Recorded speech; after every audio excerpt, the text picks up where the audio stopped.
The other day, someone told me, "I never get upset." I was like, "That's a bold statement. Do you really never get upset?" And they said, "No, no one has ever upset me in my entire life. No one can upset me because it's not their fault. It's my fault, because I don't have expectations. If I don't have expectations, no one can disappoint me. So I don't get upset." And I was thinking about this and I thought it was such an interesting idea. Okay, so let me tell you a story. Once upon a time, there was a king who was very fearful of getting old and losing his youthful good looks. So he had heard from his advisors that there is a magical herb deep within the forest, that if he takes it, it will keep him young forever. So the king assembled a team. He was like, "All right, go find this magical herb, or I will cut off your heads." So they went into the forest to find this magical herb. After many, many days of searching, they finally found the magical herb and they brought it back to the king. The king was overjoyed and he took the herb and nothing happened. He was still the same age. So he took it again and he started feeling a little bit better, a little bit more energetic, a little bit more youthful. But still, he wasn't any younger. So he took it for a third time and then he started feeling great. His skin was glowing. He looked way more shredded than he had ever looked before. He felt amazing. He was like, "Yes, yes, yes, this herb is working." So after taking the herb for the fourth time, the king became even more shredded, even more ripped. And when he looked in the mirror, he saw that he actually didn't have any hair on his body anymore. Like, he was completely bald. He was like, "What the fuck? This isn't what I wanted." So he called for his team and he was like, "You idiots. Why did you bring me this herb that makes me lose all of my hair? This is not what I wanted." And they were like, "Your Majesty, we found the exact herb that matched the description that you gave us. We didn't do anything wrong. You are wrong. You told us to find an herb that would keep you young forever. This is keeping you young forever. You are now eternally 21 years old. What more do you want?" And the king was like, "But I don't want to be young forever if it means I'm going to be bald forever. Damn you guys." And then he started crying. "I want to be young, and I want to have hair. Why did you guys bring me this herb?" Now, here's the thing. As I was listening to this story, I thought, who was at fault in this situation? Was it the advisors? Was it the king? Who was at fault? Let me know in the comments. Who do you think was at fault? Okay, so as I was listening to this story, I realized something. Sometimes we have expectations of things.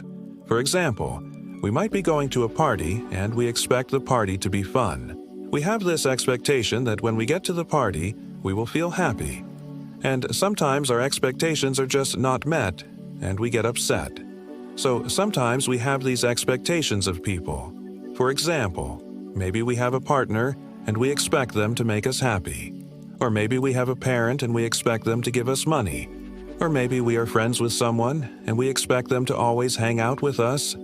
Or maybe we work with someone and we expect them to do everything that we want them to do perfectly. And when our expectations are not met, what happens? We get upset. We get angry. We blame others.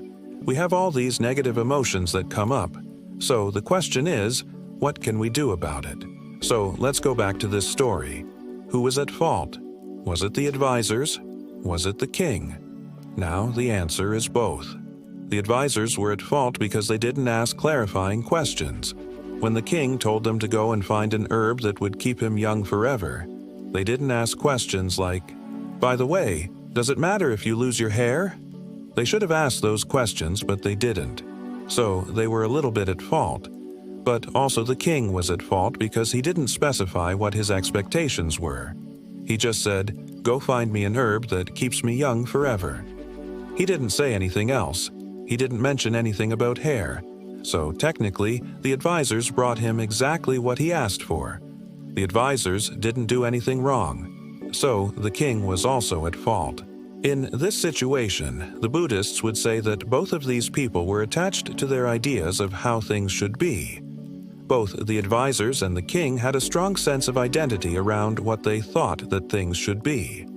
The advisors thought that they knew what the king wanted. The king thought that he knew what he wanted. But in reality, They didn't know.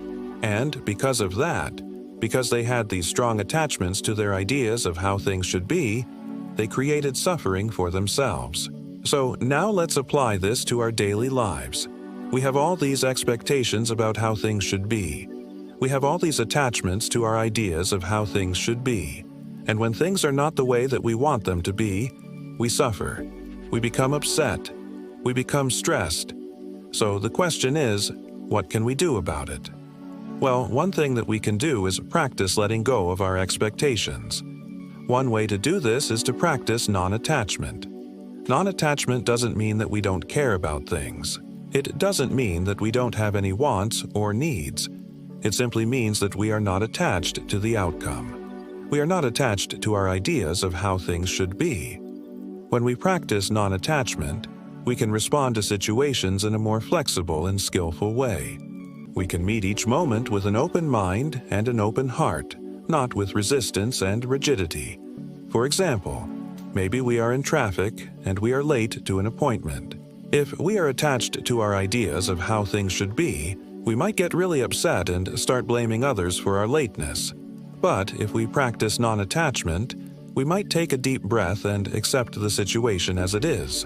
We might even see it as an opportunity to practice patience and compassion. Here's another story. Once upon a time, the Buddha was walking through the forest when he saw a man standing in the middle of the road holding up a small rock. The Buddha stopped and asked the man, "Why are you holding up that rock?" And the man replied, "I'm trying to move this mountain."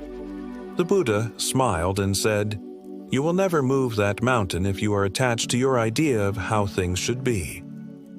The man was confused, so the Buddha put the rock down and said, "Let go of your attachment and pick up a new rock. Then move that rock to the other side of the road." The man was still confused, so the Buddha picked up a bigger rock and said, "Can you move this rock?" The man replied, "Of course I can move that rock. It's much easier than moving a mountain."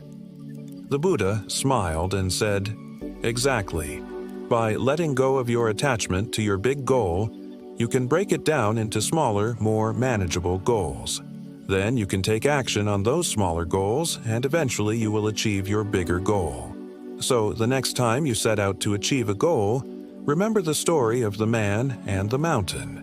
Let go of your attachment to your idea of how things should be. Break down your goal into smaller pieces and take action." Okay, so let's go back to the story of the king and his advisors. In this story, both the king and the advisors were attached to their ideas of how things should be. They both suffered because of their attachment. But who had more power to change the situation? The king or the advisors? Obviously, the king had more power. The king was the one who made the decision to go ahead with the plan. He could have chosen to listen to his advisors and not be so attached to his idea of how things should be. He could have chosen to accept the situation as it was and let go of his attachment. This story teaches us that we always have a choice. We can choose to be attached and miserable, or we can choose to let go and be free. I hope that helps. Thank you for watching and have a wonderful day.